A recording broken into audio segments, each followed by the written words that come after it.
살아계신 하나님, 주님 앞에 나와 기도하며 하루를 시작할 수 있도록 허락하여 주심에 하나님 감사를 드립니다. 주님이 찾아오지 않았다면 이 세상을 알 수 없을 터인데 찾아와 주시고 믿음을 주시고 또 우리에게 성경을 통해서 하나님의 선하신 일들을 알게 하여 주셔서 진심으로 감사합니다. 저희의 살아가는 이유와 또 살아가는 목적을 알게 되어졌사오니 살아가는 순간순간마다 하나님의 뜻에 따라 살아낼 수 있도록 우리 하나님 함께하여 주시기를 간절히 바랍니다. 주님을 몰랐을 때에는 나만 보고 눈에 보이는 것만 바라보고 살아왔지만 이제는 눈에 보이지 아니하는 하나님의 선하신 일들이 무엇인지 알게 되어졌사오니 살아가는 순간순간이 하나님 앞에 찬양이 되게 하시고 영광을 올 돌려드리는 그런 삶이 되어줄 수 있도록 인도하여 주옵소서. 세상을 다스리시는 하나님, 전쟁 속에 있는 하나님, 이 세상을 주님 긍휼히 여겨 주시옵시고 속히 그 전쟁 가운데 간섭하여 주시고 기입하여 주셔서 욕망과 개인의 탐욕에 의해서 시작되어지는 이 전쟁이 속히 맞출 수 있도록 하나님 도와주시기를 간절히 바랍니다. 우리 인간의 욕망이 얼마나 악한지 또 얼마나 악한지 깨닫고 나갈 수 있도록 하나님 도와주시옵시고 믿음의 사람들을 통하여 하나님의 선하신 뜻들을 이뤄내 주시기를 소망합니다. 오늘도 하나님의 권속들을 보내주셔서 기도하고 하늘을 시작할 수 있도록 인도해 주시면 감사합니다. 기도하는 자들을 통해서 가정을 세워주시고 교회와 나라와 민족을 이끌어 주옵소서. 예수님의 이름으로 기도합니다. 아멘. 디모데전서 3장 8절에서 16절입니다.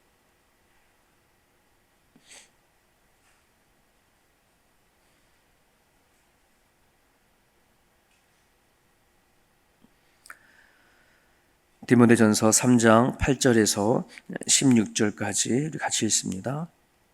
이와 같이 집사들도 정중하고 일구이언을 하지 아니하고 술에 임박히지 아니하고 더러운 일을 탐하지 아니하고 깨끗한 양심에 믿음의 비밀을 가진 자라야 할지니 이에 이 사람들을 먼저 시험하여 보고 그 후에 책망할 것이 없으면 집사의 직분을 맡게 할 것이요 여자들도 이와 같이 정숙하고 모함하지 아니하며 절제하며 모든 일에 충성된 자라야 할지니라. 집사들은 한 아내의 남편이 되어 자녀와 자기 집을 잘 다스리는 자일지니 집사의 직분을 잘하는 자들은 아름다운 지위와 그리스도 안에 있는 믿음의 큰 담력을 얻느니라. 내가 속히 내게 가기를 바라나 이것을 너에게 쓰는 것은 만일 내가 지체하면 너희 하나님 너희 집에서 어떻게 행하여야 할지를 알게 하려 함이니 이 집은 살아계신 하나님의 교회요 진리의 기둥과 터니라. 그러다 경건의 비밀이요 그렇지 않다 하는 이 없도다. 그는 육신으로 나타난 바 되시고 영으로 의롭다 하심을 받으시고 천사들에게 보이시고 만국에서 전파되시고 세상에서 믿음 바 되시고 영광 가운데서 올려주셨느니라. 아멘. 우리 이 도서관에 가면은 감자탕인 교회 이야기라고 책이 있어요. 서울의 상계동에서부터 시작되어진 교회인데 그 교회의 이야기가 이제 한때 한국에 참 많은 영향을 끼쳤던 그런 교회 이야기입니다. 그런 교회를 세우기 위해서 시작되어진 이야기가 그 책에 나오는데 그 조연산 목사님이라고 유럽에 이제 여행을 하는 과정에 그 유럽에 가면은 교회들이 큰 교회들이 많잖아요. 이렇게 여행하고 관광하는 코스가 이렇게 큰 이제 교회의 건물들이었다고 그래요. 얼마나 화려하고 얼마나 멋진지 그 교회에 딱 들어가니까 정말 사람을 이렇게 엄습할 정도로 그렇게 웅장한 교회에 주일날에는 텅텅 비어져 있는데 평일날에 관광객들의 발자국 소리가 그 교회 안에 텅텅 울리는 거예요. 그러니까 이 목사님이 그 평일날에 관광객들이 다니는 그 발소리는 그렇게 울려 퍼지는데 주일날에는 아주 텅텅 비어져 있는 그 교회를 보면서 유럽의 교회가 껍데기만 남았고 정말 교회가 다 죽었구나. 언젠가 한국에도 이러한 교회가 될 날이 오겠구나. 이제 여기에 도전을 받은 거예요. 자기는 건물에 관심을 두지 말고 사람을 남기는 교회를 세워야 되겠다. 여기에 도전을 받아서 이제 그런 감자탕집 위에다가 조그만 건물 하나 렌트를 해서 시작을 한 교회예요.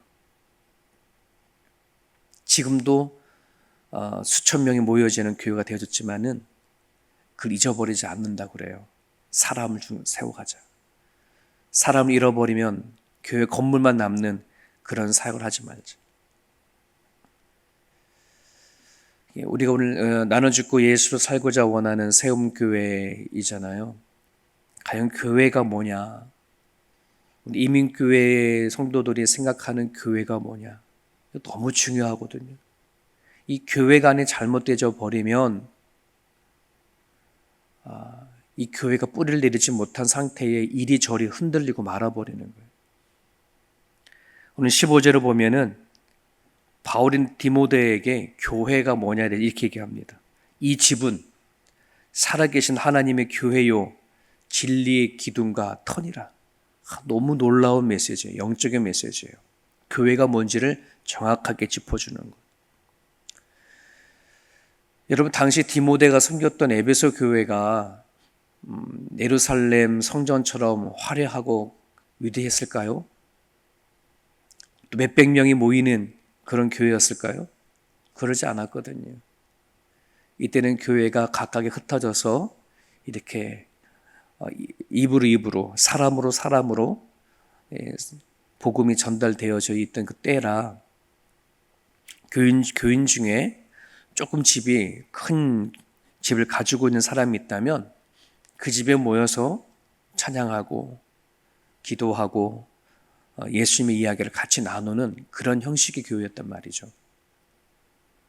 그러니까 유대인들에게 생각하는 그 하나님의 성전은 예루살렘 성전과 같은 큰 위대한 그런 것이었거든요. 근데 그 유대인들이 예수를 믿고 그 복음을 받아들이면서 같이 모여서 찬양하고 기도하는 그 자리는 그냥 가정집에서 드려지는 몇몇의 성도들이 모여 드려지는 그런 교회 정도이거든요. 근데 바울은 얘기하는 거예요. 너네들이 모인 그 자리, 그곳이 하나님의 교회요. 진리의 기둥과 터다. 교회를 지탱하는 것이 너네들이 같이 나누는 말씀이다, 진리다, 이런 거죠. 교회의 기둥이고 교회의 터전이라는 말이에요. 이민교회뿐만 아니라 이 땅에는 수많은 예수 그리스도의 이름으로 모이는 그 교회를 터전이 되고 기둥이 되어지는 것이 바로 성도들이 같이 모여서 나누는 복음에 있다, 진리에 있다, 이 얘기를 얘기해 주는 거죠. 창세기를 보면 야곱이 자기 형 에서를 속여서 아버지의 복을 가로채잖아요. 이거를 에서가 알고 나서 두려워서 야곱이 도망을 칩니다.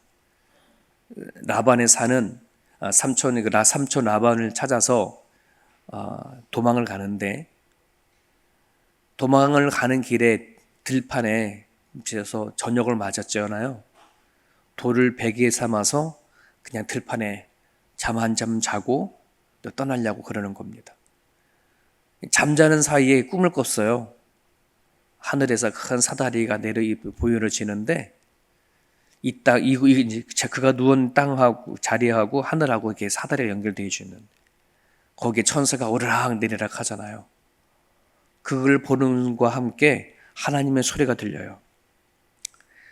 나는 여호와라, 너희의 조부의 하나님, 아브라함의 하나님, 이삭의 하나님이라. 너가 누워있는 이 땅을 내가 너에게 주고 너가 이곳을 통해서 너희 자손들에게 복을 주겠다. 이제 그런 언약의 약속을 맺죠. 이 야곱이 그 꿈을 꾸고 나서는 너무 두려운 거예요. 그러면서 고백했던 게 이거죠.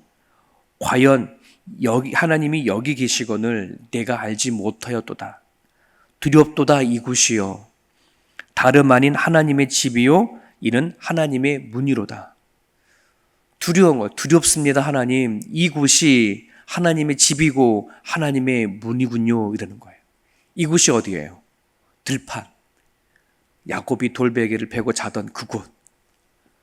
아무것도 없는 그곳. 그런데 어떻게 이곳을 하나님의 집이라 그러는가? 네, 하나님을 만나는 곳이기 때문에. 여러분, 오늘 교회가 왜 거룩한 곳이냐? 교회가 왜 이 시대를, 이 세상을 결정할 수 있는 그런 놀라운 곳이냐? 그것은 하나님을 만나고 살아가는 주의 백성들이 있기 때문에 그래요. 화려한 건물도 아니고 화려한 시스템과 조직을 갖춘 것이 교회가 아니라 진짜 누가 모여서 거기에서 누가 무슨 찬양을 하고 무슨 이야기를 하고 무슨 기도를 하느냐 하는 것이 그 교회의 건강한 거냐 행복한 거냐 그 교회가 부흥된 거냐라는 걸 알 수 있어요. 여러분, 성경을 요즘에는 성경에 어떤 단어가 있는지를 요즘 인터넷을 치면 다 나오잖아요. 성경에 부흥이라는 단어를 찾아봤어요. 부흥이라는 단어가 있을까? 하박국에 유일하게 한 번 나와요. 부흥이라는 단어가. 근데 그 부흥도 우리가 말하는 부흥이 아니에요. 하나님, 속히 우리 교회가 작지만 성도들이 많아져서 크게 부흥하게 하여 주십시오. 그런 부흥이 아니라 하박국 속에 나오는 그 부흥도 원문을 바라보면은 다시 말씀해 주십시오. 이런 뜻이에요. 사람이 많아지고 뭔가 우리가 생각하는 것만큼 막 성장하는 이 부흥이 아니라 하나님의 말씀을 다시 어제 말씀해 주셨으면 오늘도 말씀해 주십시오. 라고 하는 단어를 부흥이라고 바꾼 거예요. 여러분, 성경에서 말하는 부흥은 우리가 이 시대를 바라보는 부흥이 아니라 성도 한 사람 한 사람이 하나님 앞에 단단히 세워져 가는, 진짜 찬양하고 기도하고 복음을 알고 진리를 깨달아 그 한 사람 한 사람이 변화되어 가고 바꿔져 가고 하나님의 뜻 가운데 세워져 가는 것을 이게 진짜 부흥인 거거든요. 예수님께서 베드로에게 고백했던 것처럼 주는 그리스도시요 살아계신 하나님의 아들이십니다 라고 고백하는 자들을 통해서 하나님은 교회를 이끌어 가시겠다는 겁니다. 그래서 오늘 바울은 이 디모데전서 3장에 그 교회를 이끌어가는 감독과 그 교회에 봉사하는 집사들의 그 자격 조건을 뭐냐면 삶의 태도를 가지고 얘기를 하는 거예요. 이 감독과 교회를 섬기는 봉사자들이 얼마나 많이 배웠냐? 얼마나 많은 재산을 가지고 있냐? 얼마나 개인적인 능력을 가지고 있냐? 이걸 얘기하는 게 아니에요. 살아가는 삶 속에서 얼마나 주변에 있는 사람들에게 아름다운 덕을 살아가느냐, 얼마나 아름다운 태도로 살아가느냐, 이런 부분들이에요. 태도에 관한 이야기들이 계속해서 얘기를 하는 거예요. 집사들도 정중하고 일구이연하지 마라. 하나의 입술을 가지고 두 말 하지 말아라. 술에 임박히지 말아라. 더러운 이익에 탐내지 말아라. 그러는 거죠. 여기 눈여겨볼 것이 뭐냐면 깨끗한 양심에 믿음을 가진 자여야 한다. 다른 거는 다 이해가 되겠는데 깨끗한 양심에 믿음의 비밀을 가진 자여야 한다. 이걸 조금 설명해 드릴까요? 깨끗한 양심이라는 것은 그냥 내가 도덕적으로 순결하고 윤리적으로 바르다 이 개념이 아니라 하나님의 관계에 있어서 죄책감을 갖지 않을 정도로의 하나님과의 깊은 그런 고백의 관계를 얘기해요. 네, 깨끗한 양심, 하나님이 내 마음을 살펴보아도 죄책감이 들지 않을 정도로의 하나님을 향하여 기꺼이 내 모든 죄와 허물을 낱낱이 다 보고하고 살아가는 것을 깨끗한 양심이라고 해요. 그런 양심에 믿음의 비밀을 가졌다라고 하는 이 표현은 어떤 거냐면은 하나님의 말씀을 가졌지만은 그 말씀이 얼마나 파워풀한지 삶으로 실천해내는 것, 이런 뜻이에요, 이게. 예를 든다면 여기 오늘 집사에 대한 직분 다 나오잖아요. 정중해라, 일구이연하지 말아라, 뭐뭐 하지 말아라, 다 알아. 알지만 이것을 실천해내고 이것을 삶으로 살아낼 때에 오는 그 하나님의 복과 은혜가 얼마나 큰 것인지를 알고 살아내는 사람을 비밀을 간직한 사람이라 이렇게 얘기를 해요. 여러분, 오늘 성경의 메시지가 얼마나 파워풀한 건데요. 그런데 이것을 삶으로 살아내느냐, 그냥 알고만 있느냐 하는 건 천지 차이지. 근데 교회를 이끌어가는 사람들은 그 말씀만 갖고 있지 말아라. 말씀대로 살아내라. 이런 말이에요. 그런 사람들이 교회를 세워간다. 그런 자들에게 하나님이 주시는 복이 두 가지가 있네요. 15절인가요? 13절인가요? 네. 집사의 직분, 13절이네요. 집사의 직분을 잘하는 자들은 아름다운 지위와 그리스도 예수 안에 있는 믿음에 큰 담력을 얻는다. 두 가지를 얻게 돼요. 하나는 아름다운 지위. 이 지위는 인정받는 걸 얘기하더라고요. 찾아보니까 이 지위가 뭘까?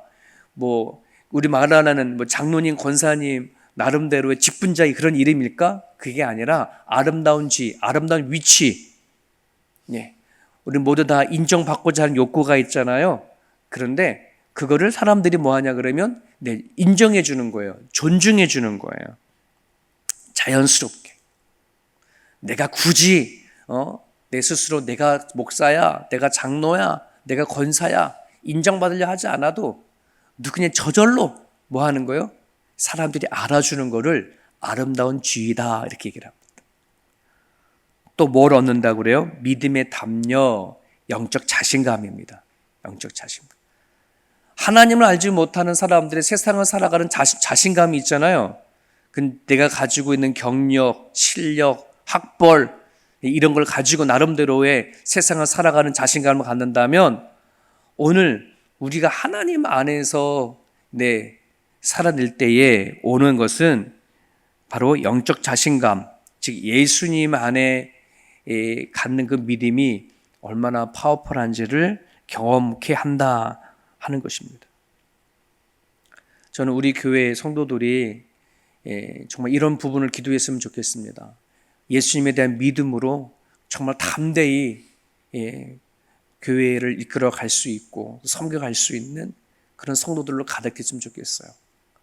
돈으로 끌려가는 교회도 아니고 사람에 의해서 끌려가는 것도 아니라 예수 그리스도가 교회의 머리 되심을 우리가 고백하고 진심으로 예수님이 우리의 교회를 세워갈 거를 믿고 맡기고 기도할 줄 아는 그런 교회가 되었으면 좋겠어요. 그러면서 바울은 마지막으로 뭐라 그러냐면 크도다 경건의 비밀이요 이렇게 얘기를 합니다. 크도다 경건의 비밀, 교회를 향한 비밀.